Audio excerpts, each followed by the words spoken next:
All right, I'm going to be playing part 2 now. This UFO Disclosure interview with Clayton Morris from Redacted.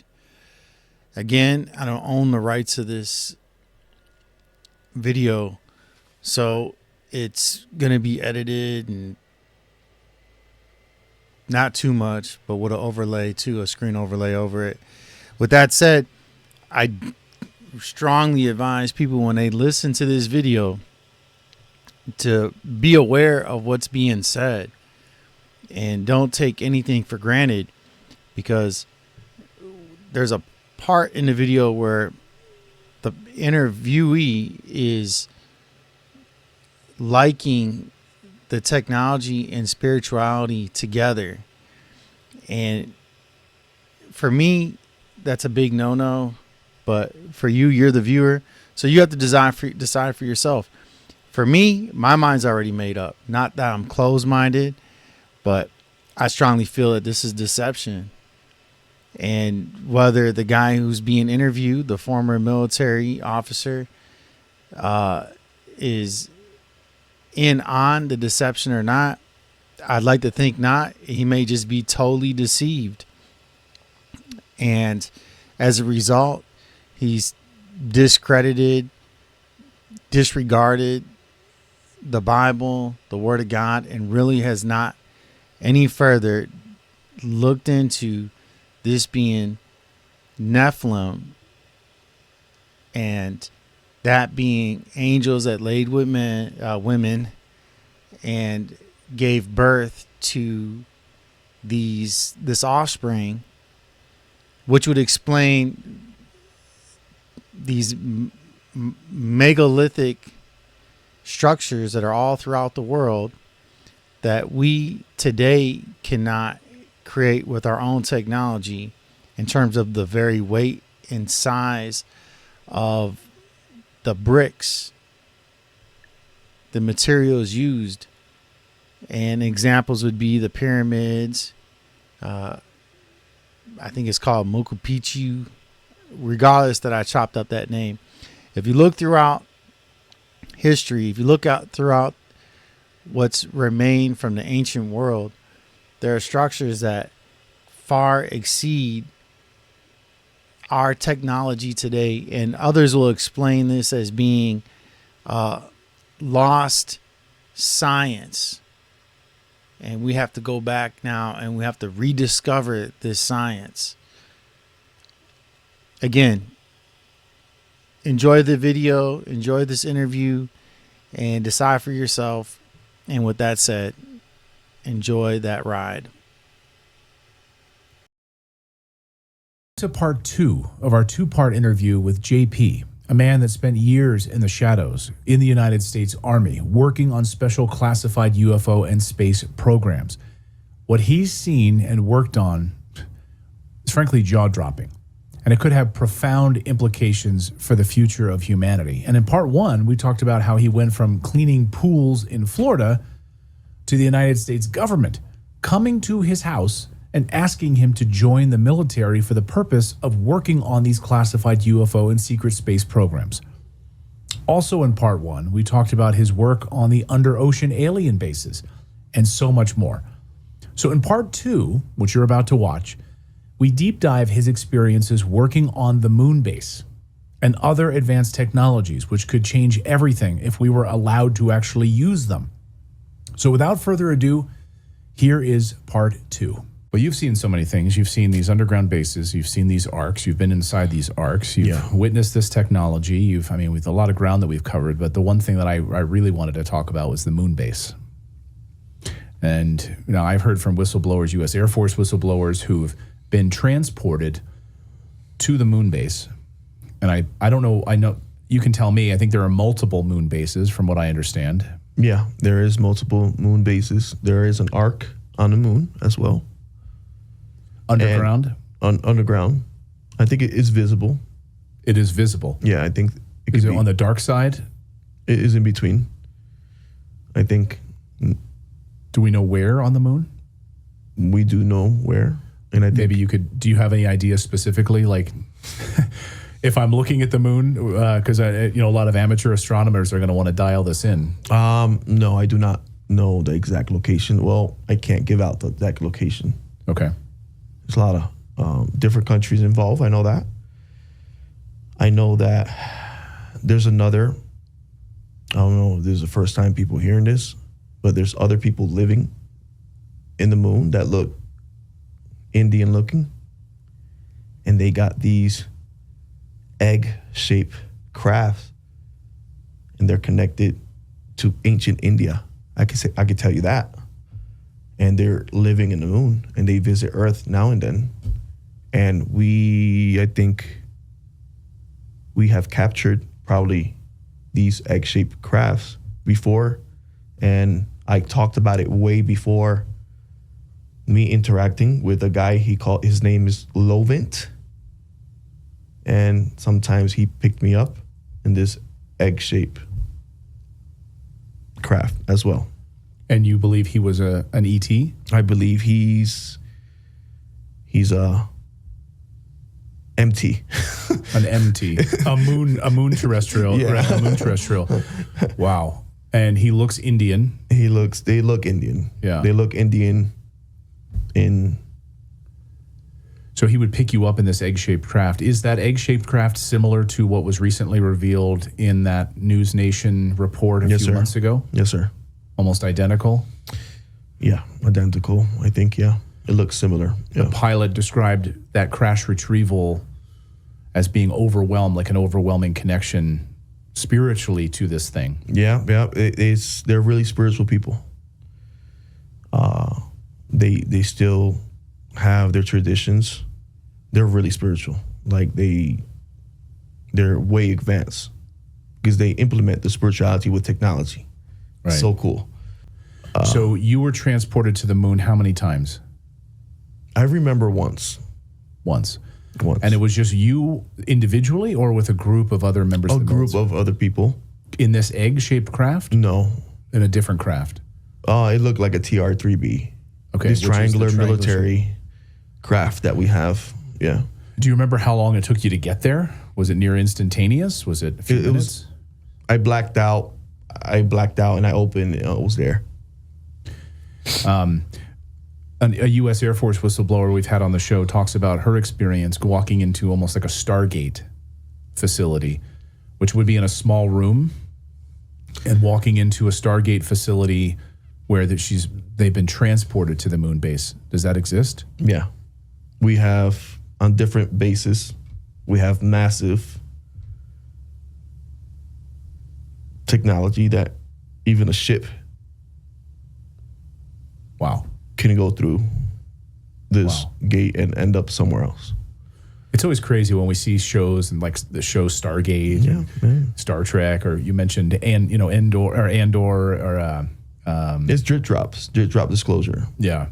So we know about all of this stuff. Even back when Steven Spielberg was doing Close Encounters of the Third Kind, and he received, in Wyoming, right? And he received that film ahead of time, and he knew something. So yeah, it's like the dripping of this out, of course. So have you ever seen one of these Stargates?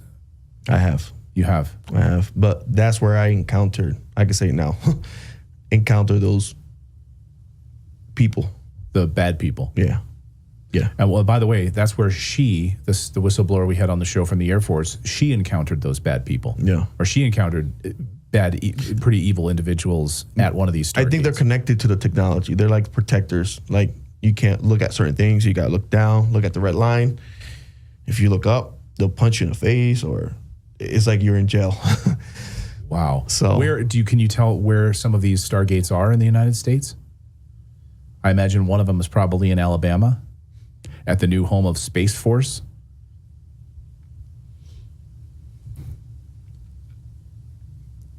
I think we have one in the biggest Air Force base that we have, Eglin Air Force Base. Eglin, okay. Yeah, I think we have one there. I'm going to say I think, okay? Okay. Do you remember where you saw the one that you saw, or can't talk about it? Can't talk about it. Okay. Do you think there's more than one? Yeah. Oh, yeah. Oh, yeah. It's not just there. And the one I saw is there. And there's smaller ones. There's smaller ones. We got things that they call jump rooms. Jump rooms. That's how she described it. Yeah. Yes. Jump rooms. You're there. You feel nauseous. You feel dizzy.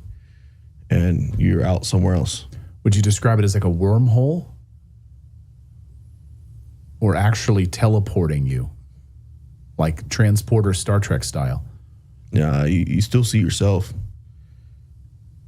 You phase out, you black out, you phase in, phase out.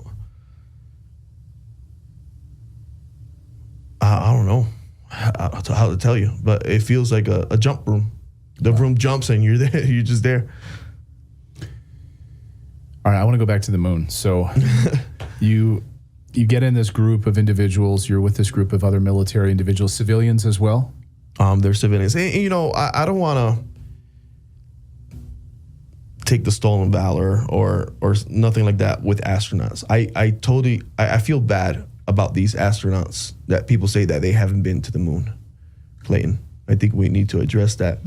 So let me give you what I've heard, and then you can tell me if it's right or wrong. How about that? Mm-hmm. I've heard that we have been to the moon, and the very first mission or the second mission, Apollo 11, Apollo 12, happened, but then we got a little too close. That we saw things, we got too close, and the other subsequent missions were faked. Is that true or false? Any of what I just said accurate? I think everybody that said that went to the moon. But when they went to the moon, they did something different from the mission that they did. So when you say faked, it's not that they did what they did. They went for another type of mission. So they weren't there to play golf. No. They weren't there to plant a flag and drive like a rover around. It's a connection. Yeah. Connection. Build bridges. Build bridges. But they did actually go.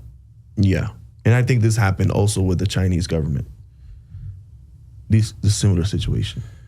So when people say, you know, when Vladimir Putin was like looking at photos last year and looking at photos of the American moon mission, and someone said to him that these were all faked, and he said, I wouldn't be surprised. I mean, it's probably cover up, but do you believe that there were certain things that were faked about it to hide certain elements of the mission? I wouldn't say that. No? No. Maybe certain things that they want to hide, maybe they made it up. But we did go to the moon. All the astronauts that say that been to the moon. I believe that. You know, Buzz Aldrin has come out and said a couple of times in interviews, and people say, oh, but he's just old. He's got dementia. He's older now. And so he would say things like when a little girl asked him the question, you know, about the moon, and he said, well, you know. Did we go? Did we go? I saw that. Yeah. But he would have been one person. It's just I think he's been talked about what is consciousness and who we really are as humans. What happens when we are gone? Do we still live? Do we go somewhere else? So consciousness is a big part of all this, Clayton, and spirituality and interdimensional. It's all about this. So when I want to talk more about the interdimensionality of it and the spiritual side of it in a second, but you get to the moon base, you black out, you're on one of these triangular shaped craft with other individuals from the military, other civilians. How do you see yourself flying into the moon? Or yeah, it's like a tunnel. It's like an ancient volcanic, and you see it's like a copper. It's like crazy. It's like the tunnel's made of like a copper. It's beautiful. And you go in and you land, and what I remember is you interact with people. I was there to pull security. Apparently they use a lot of people that have been through experiences to go to these missions, to not just be involved, but just to be there, to pull security and just extra muscle? Yeah, extra muscle. Huh. Because I guess once you go through these experiences a lot, it's like it becomes a normal for you, you know, and yeah, it becomes like a normality. I'm sorry, my pronunciation is. I had Bell's palsy, so if people see my face, half of my face went dead. Oh, wow! And I think I had it when I was 17, but it activated again when I got the jab. Jeez. Did they make you get the jab? Yeah, I signed for it. I signed to be part of the military, so whatever they told me to do, I did. So I got the jab twice. Oh boy. Well, hopefully they can give you something to get it out of your system. That's the other part. Sorry to hear that. Well, I experienced the med bed. Okay, so well, thank you. You're because I'm like, okay, what questions do I want to ask about? So these med beds. It's like it goes way beyond. And I told Doc, you sure you want to document this? Dr. Sally's like, yeah, let's document everything, all your experience. So President Trump a few months ago sent out a tweet about this advanced. It was President Trump sent this out. I think it was later deleted, if I'm not mistaken, and it was about med beds. About this advanced technology that could basically cure diseases, analyze everything, and cure everything. And we've reported that, yes, these exist. This technology is hundreds of years more advanced than what we have. But the fact that President Trump tweeted it out was like the craziest thing in the world. And I posted it 1 week before on my channel. It's crazy. I had like, well, it was little views, 61,000 views, but still, I posted it 1 week before he posted it, and he took it off. I think, I don't want. But talk about, what is a med bed? And you had experience being in one, being healed by it? Yeah, I experienced. And where was this? In Eglin. In Eglin. Eglin Air Force Base. And I'm sure. Well, this is what's been frustrating. Man, I'm putting Eglin on the map now, huh? Yeah. Jeez. But go ahead. So, but this is the part that's frustrating to me, is that we have this technology and then there are people out there dying of cancer.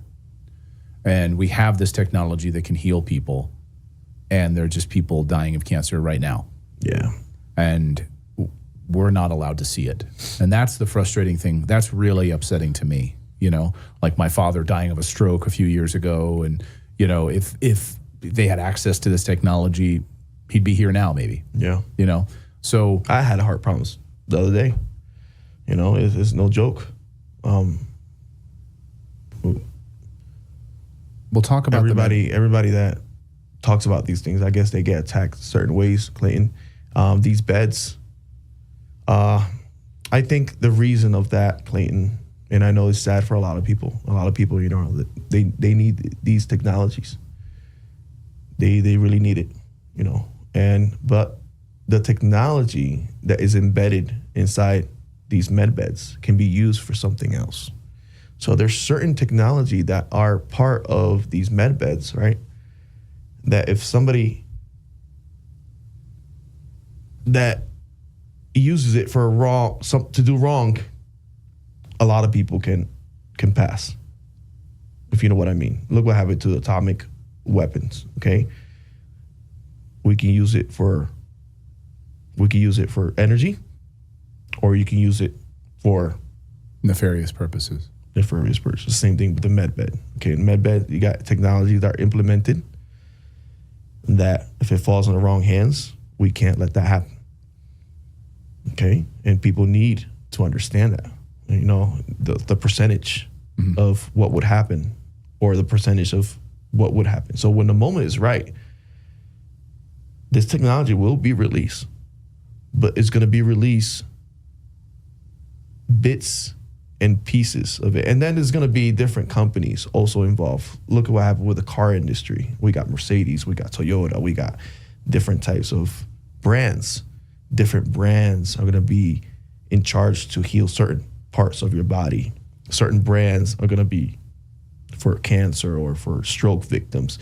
So depending how they roll this technology out and which country want to roll out with this technology first, I think they're debating. First, they're going to implement with AI certain vaccines. I know and people are, no vaccines. Yeah. But you need to take certain medications prior of entering the med beds in order for the med beds to work correctly with you. That's what's going to happen, I think. But, like I said, there's different technology that involves, it involves brain consciousness and involves something else that I can't really get into. So when you were in one of these med beds, was it at Eglin Air Force Base? Yeah.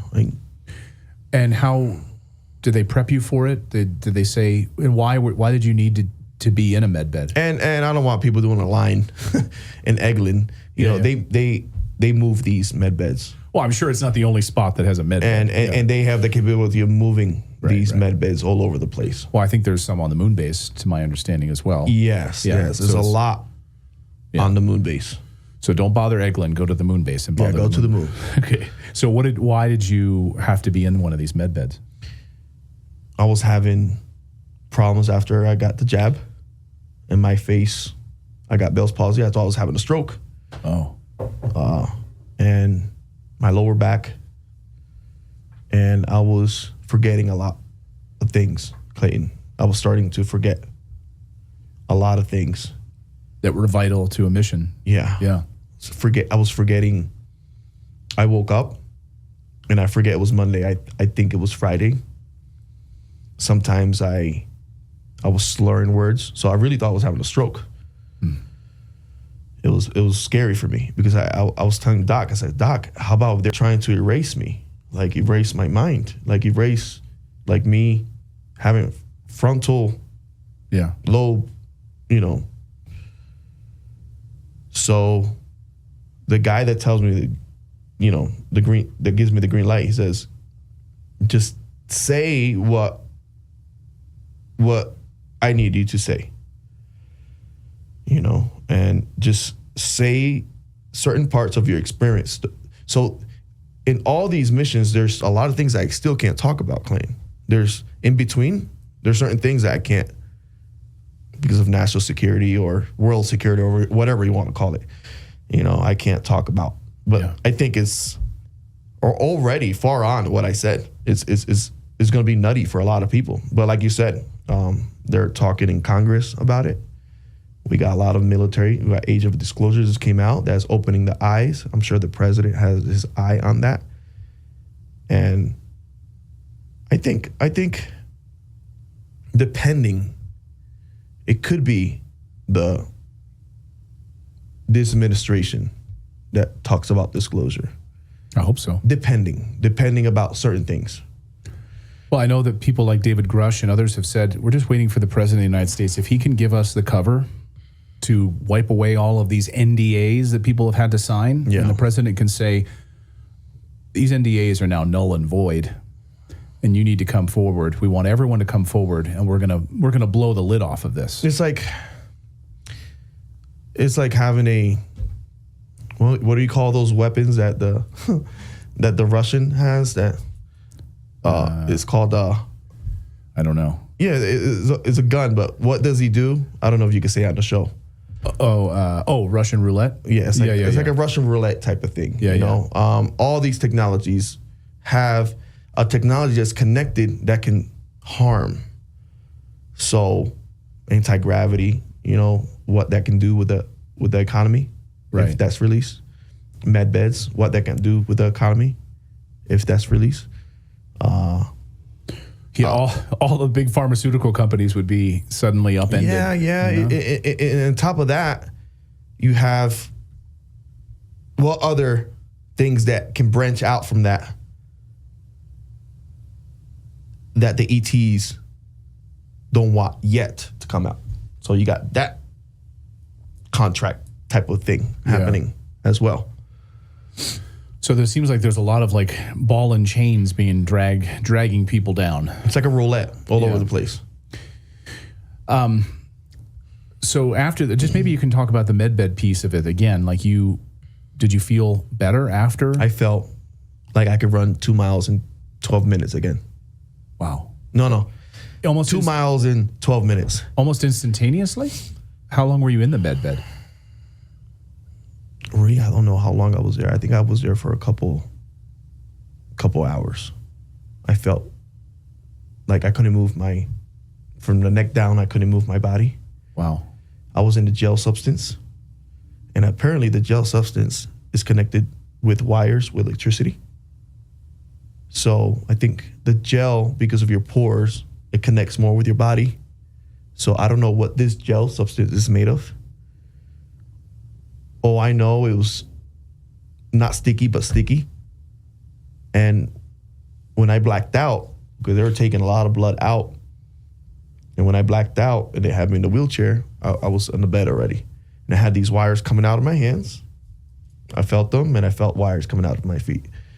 And I was on this bed that it looked like a capsule, and it had marble on the bottom. It looks so awesome. It looks so good. Did it look like we made it? I think we borrowed it. But we also have these other types of med beds that can transfer consciousness to other places, like Avatar, the movie. I was going to say, so much of what you've been saying today reminds me of Avatar when I think about these groups of military members going off planet together. You've got Marines, you've got civilians, you've got, I was going to say Avatar, but all these movies, I'm telling you, Clayton, is like under your nose. Yeah, and it's right there. It's right there. Start taking notes. Like this last movie with Predator, Offlands. Or Badlands. Badlands, yeah. It's like these plants that move, they exist. Wow. I talked to an officer from the Air Force. I'll probably connect you with him. I'll tell you his name after. Okay. He's been through a lot of dissecting ETs. Wow. And all that. And I think he was off MacDill Air Force Base. And I'll ask myself, why they don't have guys like that on Congress? Yeah.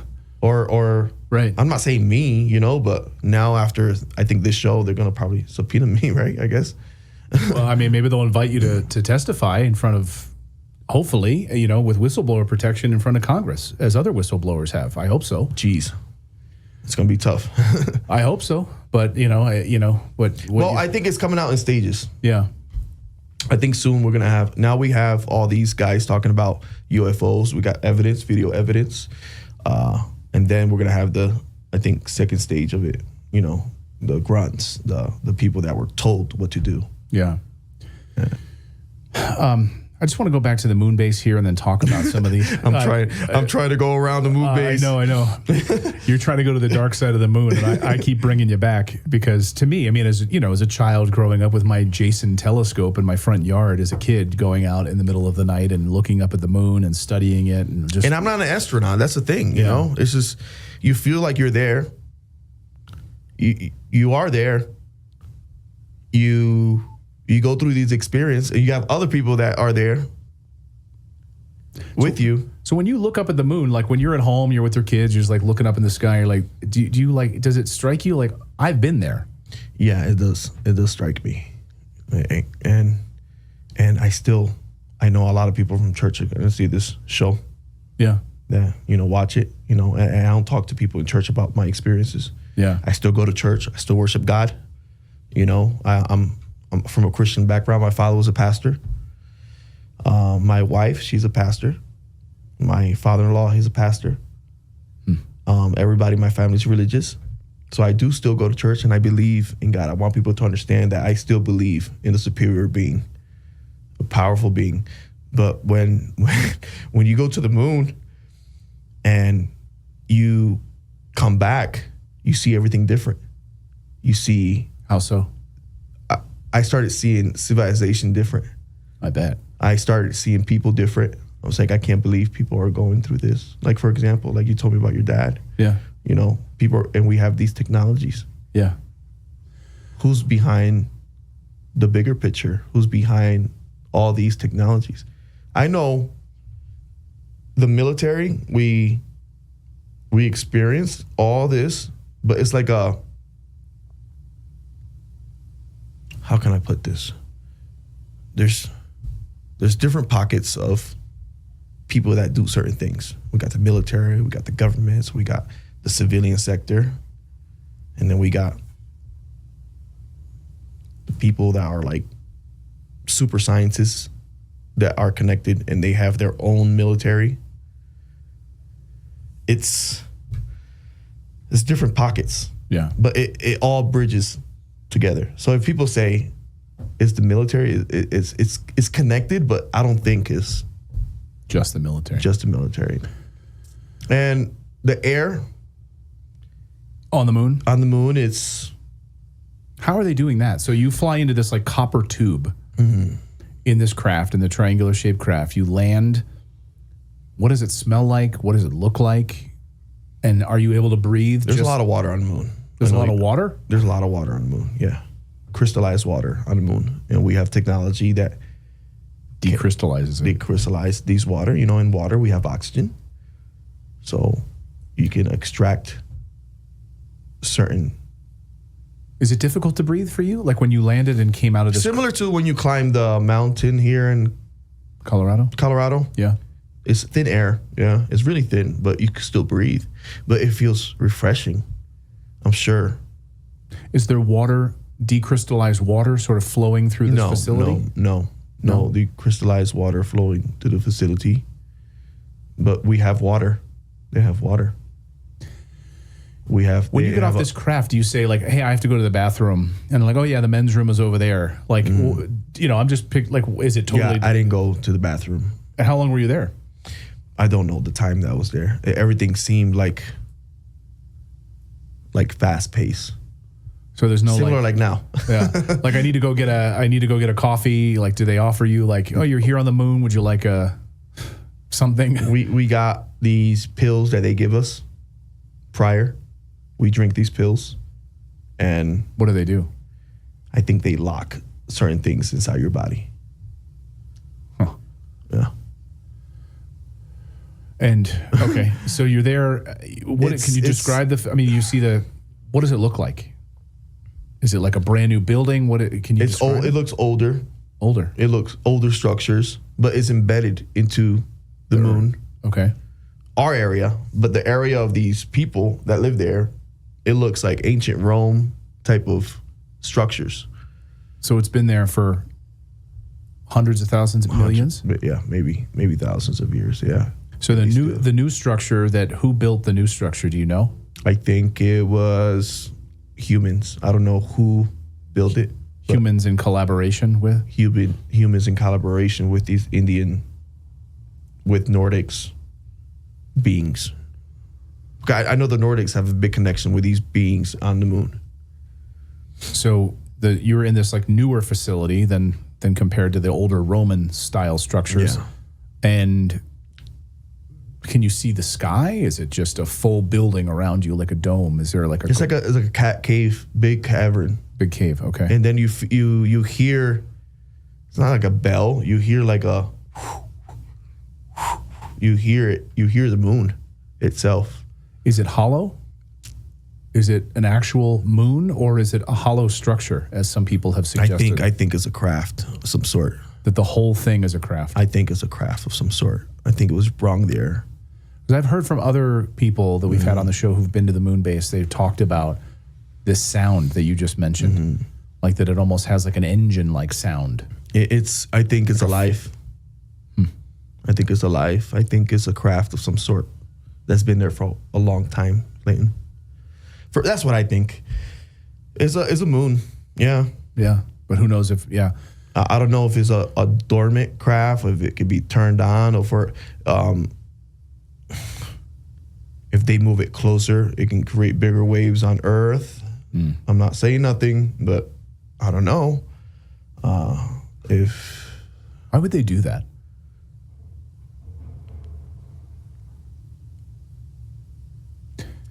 If these are kind spiritual beings, why would they cause tsunamis on Earth? Why would they cause giant waves that could bring destruction? Like that's what, from a spiritual perspective, but also just from a non-spiritual perspective, why would they do that?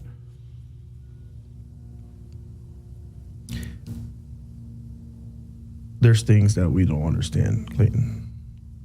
Why things happen? You know, why people pass away? Right. You know, why do we have to go to church? Why do we have to join the military? Why do we have to go to war?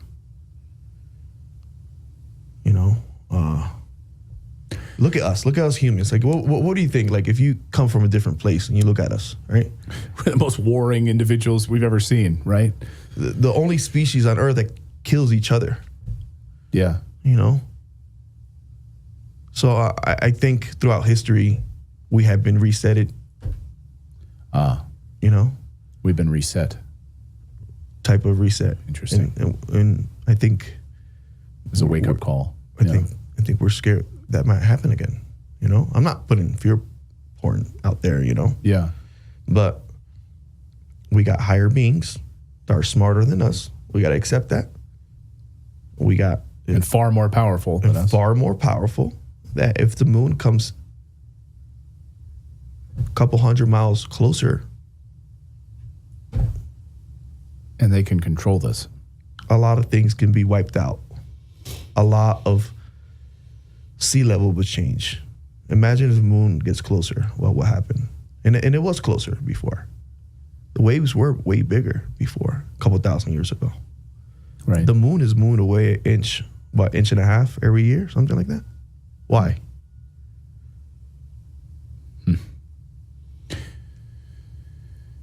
But that's thing, you know, that people would think is crazy. It's fiction and crazy and, well, you know, but I mean, I guess you could pick, someone could watch this entire interview and take away one little thing and say, that's just crazy. But yeah, that's nuts. Yeah. But, so how long do you think you were there? A few 4 hours, maybe? Yeah, a couple hours. Yeah.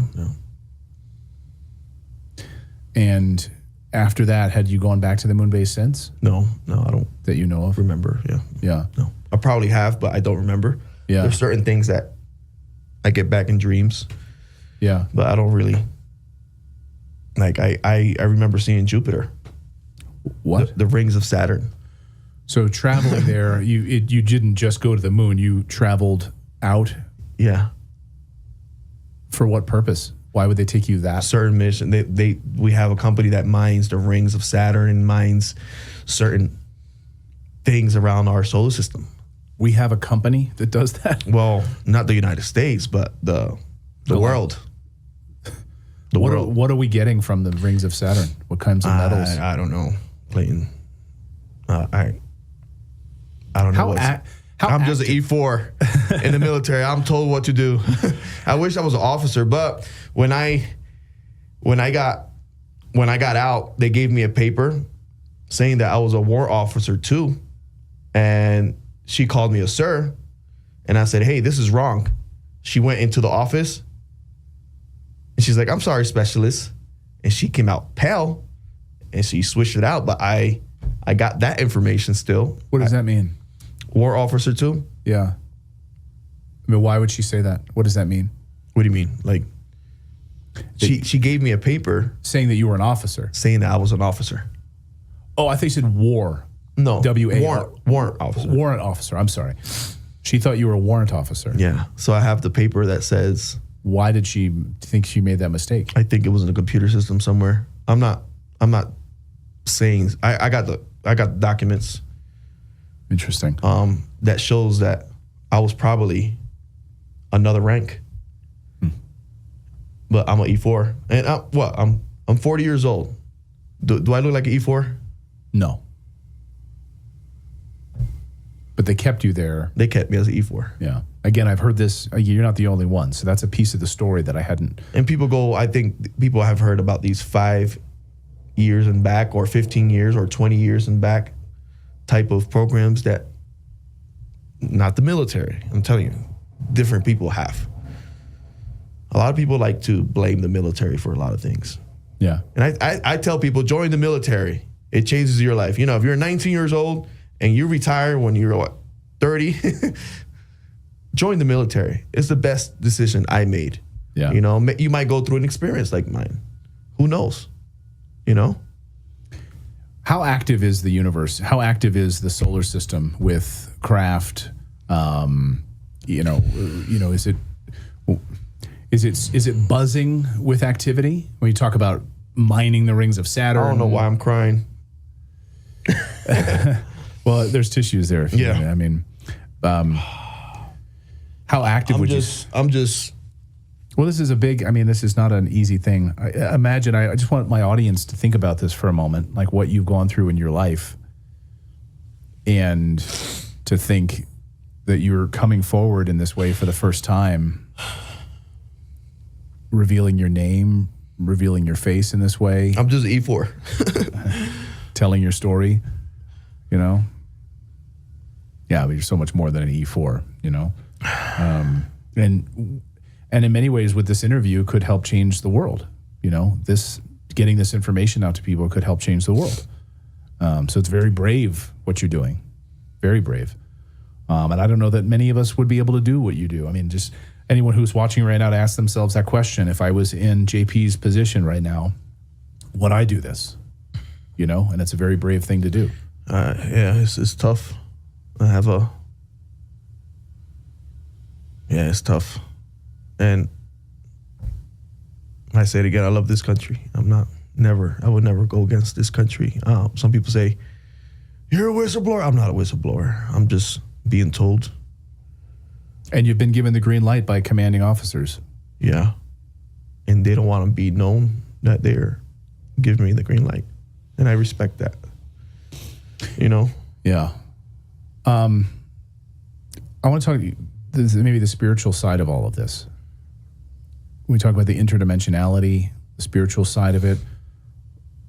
What do you mean by interdimensionality with these beings? Can you maybe describe that? Because it's an amorphous term. Are we talking about how many dimensions are there? Are they traveling through dimensions on a regular basis?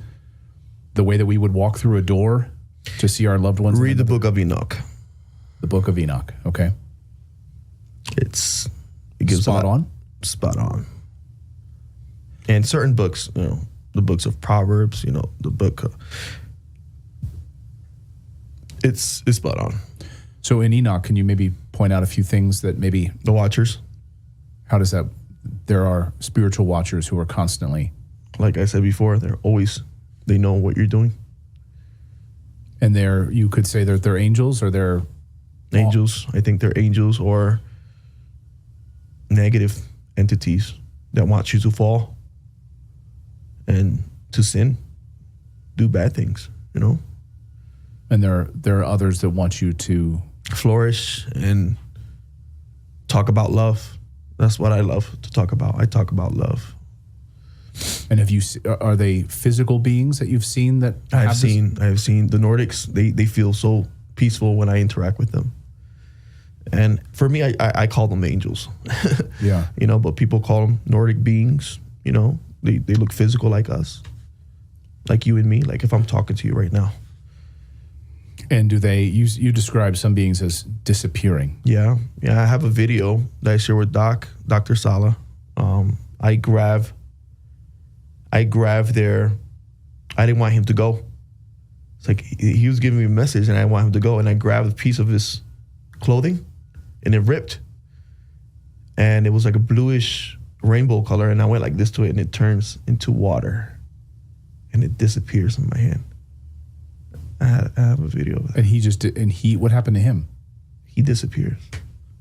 Where like phased out. Phases out. Where was that? This was in Orlando, Florida, that this happened. Outside, inside? Outside. Just in your backyard? Yeah, right behind where I live. So are you just sitting there one afternoon and I always go outside and meditate and pray. I like to pray a lot. Yeah. And sometimes these beings approach me and I talk to them and they talk to me and yeah. Guide you? Do you feel guided by them? Sometimes, yeah, I do. Do they talk to you? They talk to me. They give me ideas. Like when I came back from Brazil, I started building with a neuroscientist, actually. I started building something in Tampa, and my house got ransacked and everything got taken away. And I stopped building. I was too scared to rebuild. And I was building like a box or it looked like a wand box that it can heal certain parts of your body depending where you put it. And was this message given to you about how to do it? Yeah. So you were building this like healing wand, and you're not the only person that's told me about these healing wands. Mm-hmm. I've spoken to other individuals and whistleblowers in the military who've witnessed these healing wands where there was a missing limb. I think I even spoke about this when I was on Tucker Carlson's show, where they have like a missing limb, and with a wave of a wand, it's able to regrow. Yeah, salamander. Yeah. So you were building this in your home, which is salamander wand. That's what it's called? So they call them, yeah. And you were building this in your home. Someone just came, probably one of the nefarious black. Yeah. They just came. And this happened also to my friend, the Air Force guy. He's also a type of scientist guy. He builds a lot of technology. And again, I'll tell you who he is after. JP, anything else we want to talk about that we didn't cover that you want to talk about to share in your story? Or we've covered a lot of ground, but I don't want to leave any stone unturned. I'm sure we'll meet again. For sure. It's all about love, Clayton. When you have that love for the people around you, and for like you doing this because of love, right? Right. You love doing this. Right. You love bringing information because you want people to know about what's really happening. And that's beautiful of you because of you're doing this. You know, you bring E4 is on your show. Can share their talking story about moon landings. Yeah. But it's all about the love, Clayton. That's all I could tell people. Bring the love to your family, to your community. Bring the love to the food before you eat. You know, bring the love, frequency. Everything is frequency. Everything is frequency, Clayton. Yeah. Everything is frequency. So I just want to, if you're not religious, get into a religion, worship God. Spend time meditating, Spend time meditating, go to church, and that will change your life. Fast, do a lot of fasting. It's love. That's all I can. Well, it's a good way to end it, I would say. We covered a lot of things, so to be able to end it on that, well, thank you for your bravery. And thank you for your courage.